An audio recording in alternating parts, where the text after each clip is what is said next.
Largest public pension funds will be meeting in an investor summit. The meeting is a follow-up from last month's press conference unveiling the investment protection principles. Joining us now to talk about this is Jonathan Miller. He is the Kentucky State Treasurer, and Richard Moore, the North Carolina State Treasurer. Thanks very much for joining us. Tell us about this meeting and what's the end game here? What do you hope to accomplish by the end of the session?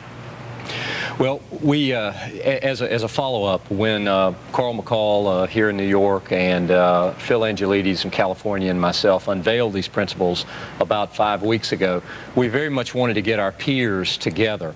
If you estimate there are about $12 trillion in the marketplace, $8 trillion of that is in mutual funds. And what most people don't understand is pension funds are the mutual fund's largest client. We have $2.2 trillion of the marketplace. And there's some things that on behalf to protect our beneficiaries that we are demanding of the people that want to do business with us.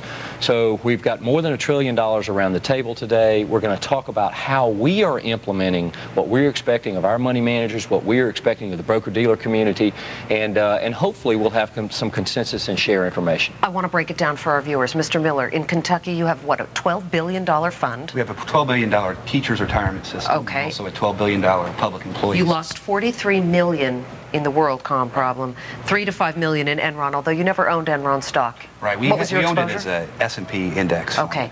And for North Carolina, you have a $54 billion pension fund, right. Considerably bigger, lost $100 million in WorldCom, $15 million in the Enron collapse. Your state is obviously smaller when it comes to the losses, but still equally as crucial for you? Yeah, you know, it's an important opportunity. As a small state, we're not going to be able to tell corporations individually how to reform their practices, but by joining a group where we have $1 trillion combined and our voice is greater, you know, this is not just about our pension funds, too. It has the other great benefit of helping out with retirement savings for all of our citizens. So as a state treasurer, it's got that dual purpose.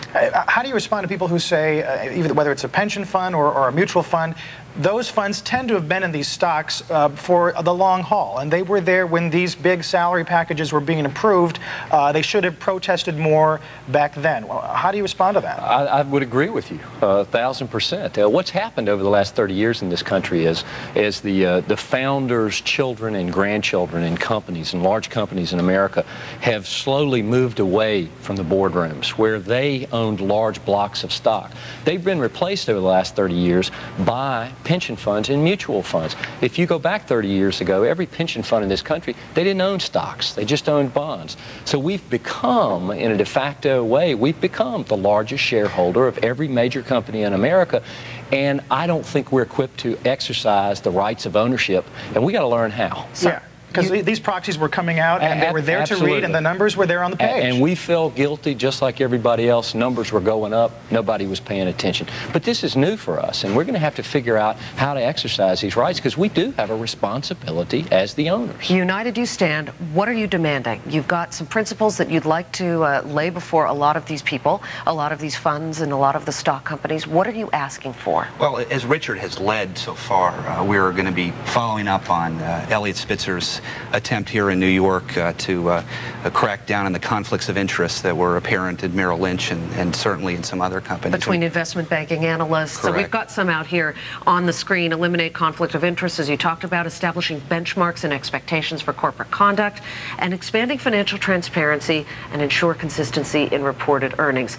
Are you all going to have to hire some real forensic accountants to pick through all of the finances that you have regarding these companies in which you invest? It's a more basic question than that. What we're asking, many states utilize money managers, and what we need to have is a conversation with our money managers. What are we paying you for? Are we paying you to peel back the books another level? Are we paying you to have a presence in that boardroom, or are we paying you to pick stocks? Either one of those is fine, but I think there's been a misunderstanding of exactly what we were asking for, and so for fund managers, I'm looking for the folks who are going to be real activist in their ownership, and I think that's the way to take the money that's been entrusted to me. Speaking of being activist, we understand that Kentucky is joining the WorldCom suit that New York is leading? Yeah, New York has the largest exposure. I believe it was $200 million they lost in WorldCom, and we're going to be taking whatever active role we can in supporting New York. How active do you think you can get? Do you see yourselves filing suits as a routine exercise?